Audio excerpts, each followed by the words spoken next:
Good morning. Thank you for joining us for the BPM Change Management PRR Review Monthly Meeting. My name is Nicole Hines, representing ISO Customer Readiness, and I will be facilitating today's web conference. Today's call is being recorded. These recordings are for informational and convenience purposes only, and any related transcription should not be reprinted without the ISO's permission. As a reminder, these monthly calls are structured to stimulate an honest dialogue and engage different perspectives. While we welcome comments and questions, please remember to keep comments professional and respectful. We will be taking questions throughout the call today. If you are dialed in by phone only and not on WebEx, you can enter the question queue at any time by pressing #2 on your telephone keypad. If you are connected audio through the WebEx platform, please use the raise hand feature located above the chat box on the lower right-hand side of your screen. Please introduce yourself before asking your questions. If you need technical assistance during the call today, please send a chat message to the event producer. The purpose of today's meeting is to discuss the proposed revision requests that are in the initial or recommendation stage of the process. We will be discussing 11 PRRs today. 4 are in the initial stage and 7 are in the recommendation stage. All PRRs were submitted by the ISO.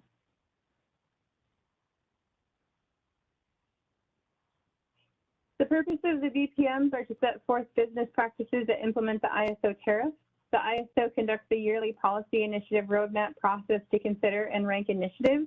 Policy changes submitted through the PRR process will be referred to as a policy initiative roadmap process.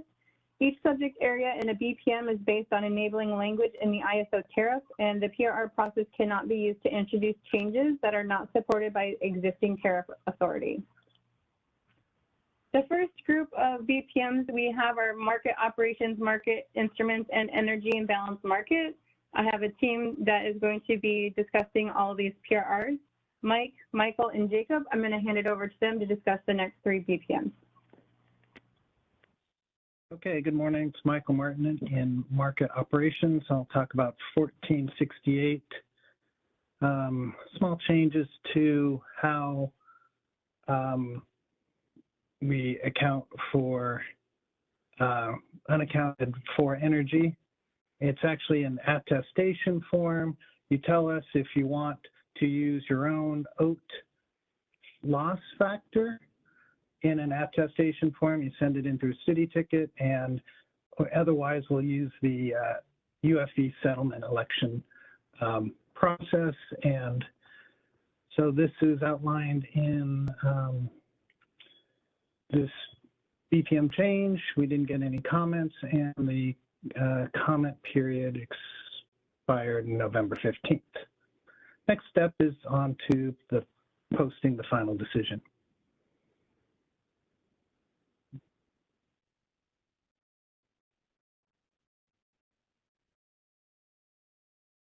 So the next one, I'll jump to the market instruments BPM 1467. And this change, I'm trying to remember which one this is. Give me a second, I apologize. The reliability demand response enhancements, phase 2 supporting data template changes.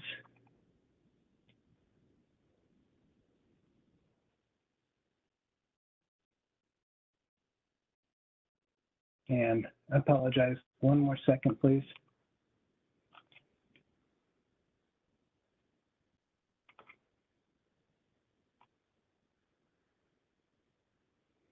Oh, yes. So, yeah, this was, let me make sure. I apologize one more time. I want to make sure this is the correct one. Please hold.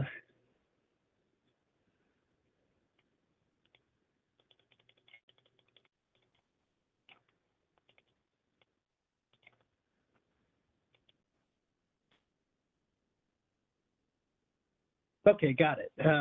So yeah, this was primarily a change to the market instruments. There's one new field for the demand response attestation form, the discrete dispatch field. There's a big table in this change I apologize for the long delay in that response. Let's see, going back to where we are. This didn't receive any comments, same time period, and we're on to posting the final decision on that one. Let's go ahead to the next one.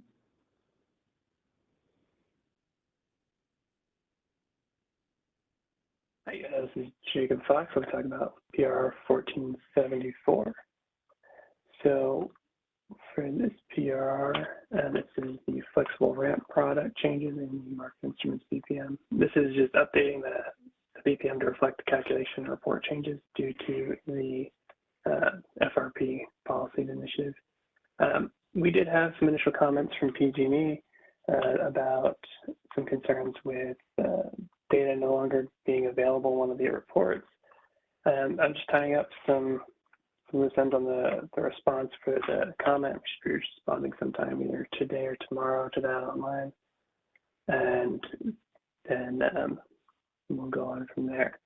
So the initial comment period expired on November 15th, 2022. And the next step is to post recommendation.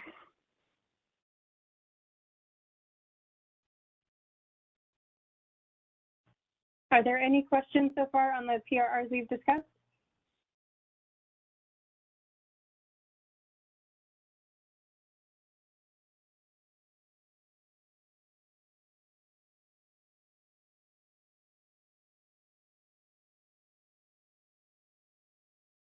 Okay, next, market operations BPM.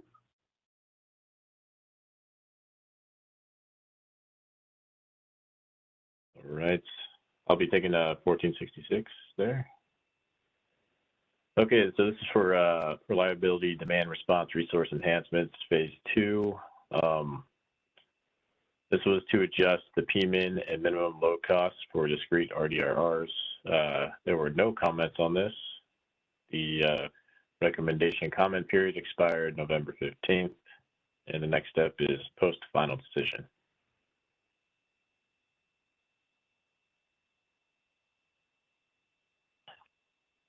Following that is PRR 1471. This PR includes updates for hybrid resources phase 2B policy initiative.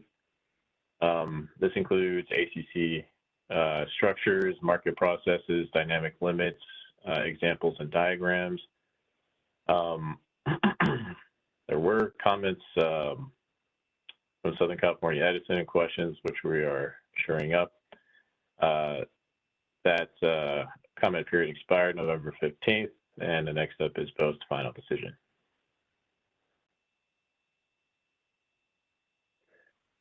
For PR 1473, this is a flexible ramp product again. So just updating BPM to reflect the calculation and report changes due to the FRP policy initiative. There were no initial comments on this one, and the initial comment period expired on November 15th. So our next step is to post recommendation. Thank you, gentlemen. Are there any questions on any of these PRRs? As a reminder, you can hit the raise hand icon in the bottom right hand if you're on WebEx, or select #2 on your telephone.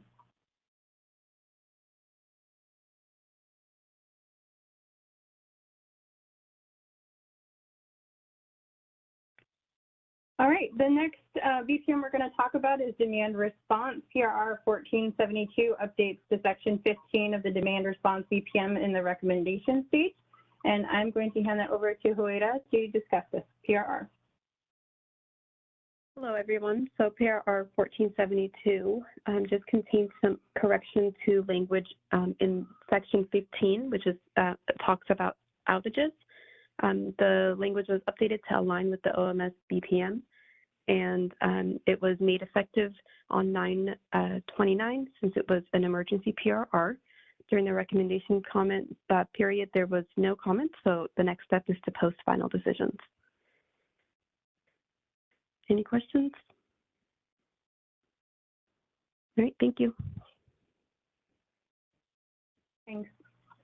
The next BPM is the Rules of Conduct Administration BPM. PRR 1469 is renaming of tariff section 37.5.2. in the recommendation stage.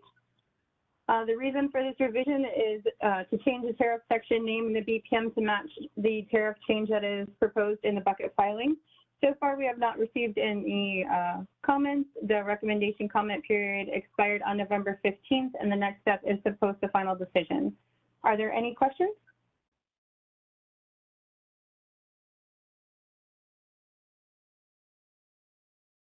All right. The next BPM is the reliability requirements, PRR 1475 for the Central Procurement Entity project is in the initial stage, and I will hand that over to Abdul. Thanks, Nicole. Good morning, everyone. PRR 1475 is related to the policy changes for the Central Procurement Entity project. It's basically to align what the policy is and the tariff that we did that impacts the Central Procurement Entity introduction in alignment with the CPUC, with this new CPUC rule. We received a comment from PG&E about the deadline, the T-42 deadline for validating the CPE credits. I should clarify that this deadline is for the CAISO. PG&E requested that we extend or push the deadline to T-40. This deadline is not for the participants, it's for the CAISO to finish the validation of those provisional credits that we get from the PUC and ensure that they match what the CPE is showing us. The process today, it's happening in alignment with the cross-validation process. So once the cross-validation process runs, that run includes validating the CPE credits and adjusting them to match the CPE showings.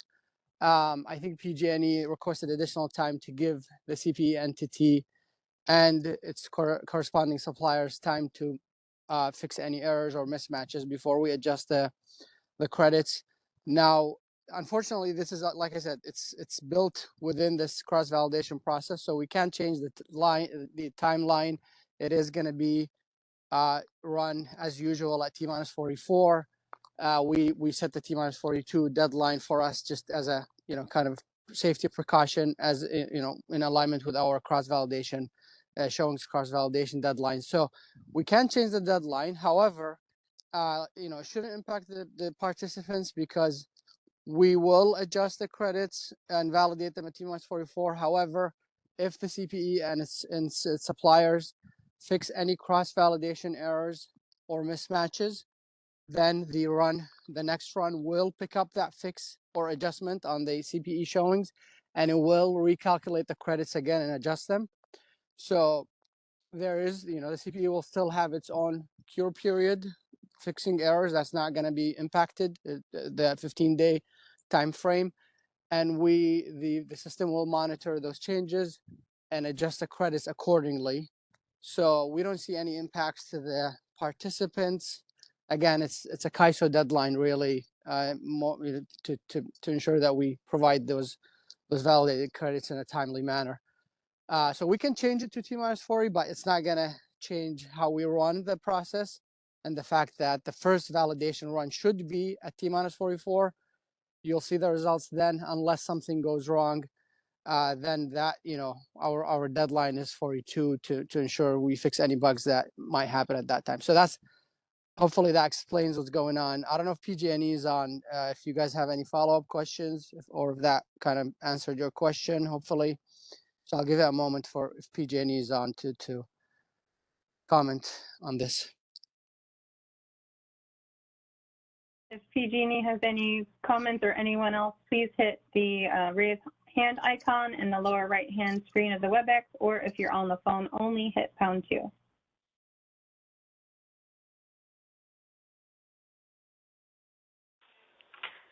We have one question in the queue. Let's see. You're unmuted. Please go ahead.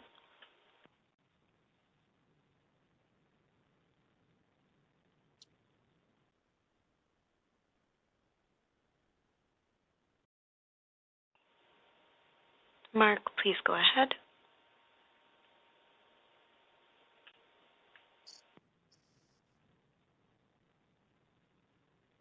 Hello, can you hear me now? Yes, Yes. we can. Okay, this is Mark Teams with PG&E. I'll follow up with the CPE folks here and relay your feedback, but I'll let them know you addressed their comments. Thanks. Thank you, Mark. Yeah, and let me know if you guys have any issues with my response. So yeah, that was the comments, and the comments expired. The period expired on November 15. And next step, we will post the recommendations. Thank you. Oh, I see a comment in the. Is there a comment here in the chat? I thought I saw one.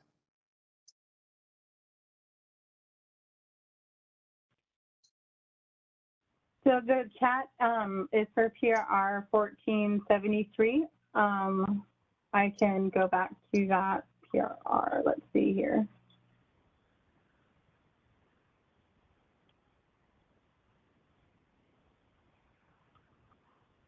There it is. Okay. So the comment we received in the chat is from Danny saying, sorry, having audio issues.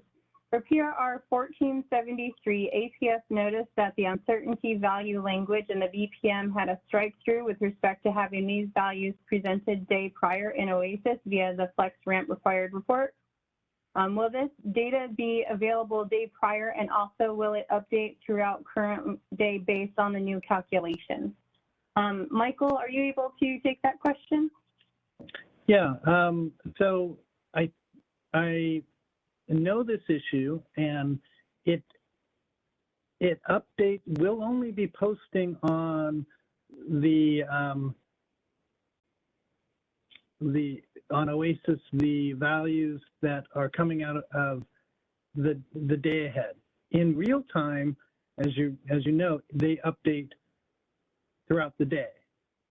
And I don't believe those are posted on OASIS. Report only does day ahead. What I do not know is what method you see the latest values. So I will take that back to the team and make sure that this is answered. I'll cut and paste your text here that you put in the chat here, and we'll go from there. Thanks for the question. Thanks, Michael. And also thanks, Abdul, for going over your PRR. The next BPM is generator management, PRR 1470, updates to accommodate how the ISO publishes queue management related study results in the recommendation stage. And I will hand that over to Jill. Thanks, Nicole. Yeah, this PRR is to update the language to accommodate some changes on how we're publishing queue management related studies. There were no comments in the recommendation comment period that ended November 15th, and our next step is to post the final decision. Are there any questions?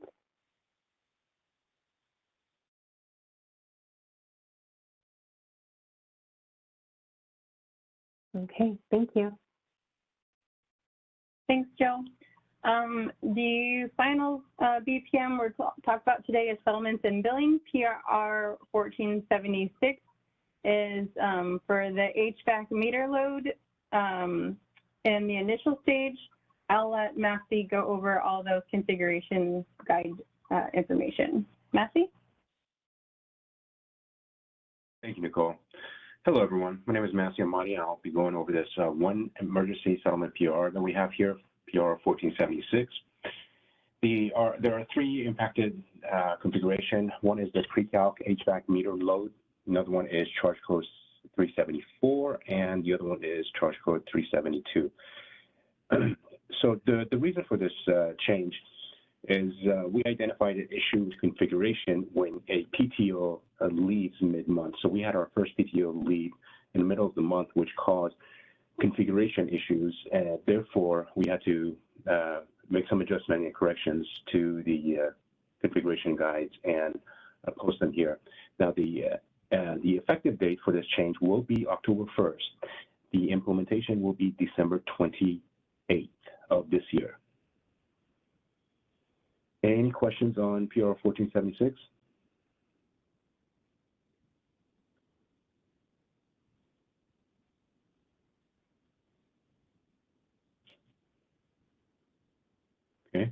Thank you. Back.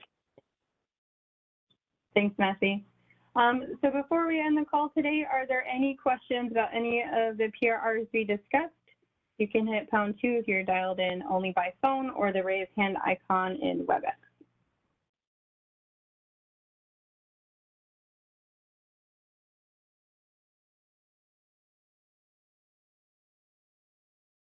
Okay, not seeing or hearing any questions. That concludes our call for today. The next BPM meeting will be on December 27th at 11 a.m. As always, if you have any questions, comments, concerns, please email us at bpm_cm@kyso.com. I hope you have a great day. Thank you. That concludes our conference. Thank you for using Event Services. You may now disconnect.